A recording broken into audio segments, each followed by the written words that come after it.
मुदाकरात् मोदकं सदा विमुक्तिसाधकं कलाधरावतंसकं विलासिलोकरक्षकम् अनायकैकनायकं विनाशिते भदैत्यकं नताशुभाशुनाशकं नमामि तं विनायकम् न तेतरातिभीकरं नवोदितार्कभास्वरं नमत्सुरारिनिर्जरन्नताधिकापधुत्तरं सुरेश्वरं निधीश्वरं गजेश्वरं गणेश्वरं महेश्वरं समाश्रये परात्परं निरन्तरम् समस्तलोकशङ्करं निरस्तदैत्यकुञ्जरं धरेधरोधरं वरं वरे भवक्त्रमक्षरं कृपाकरं क्षमाकरं मुदाकरं यशस्करं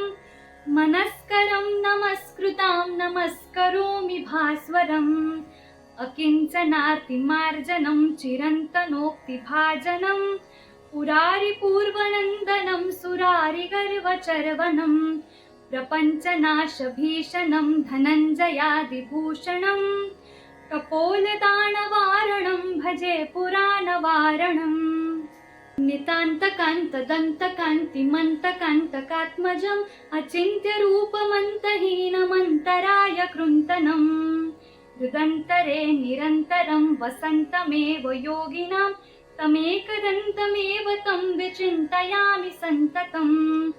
महागणेश पञ्चरत्नमादरेण योऽन्वहं प्रज्वलति प्रभातके हृदि स्मरन् गणेश्वरम् अरोगतां मदोषतां सुसाहितीं सुपुत्रतां समाहितायुरुष्टभूतिमभ्युपैति सोचिरात्।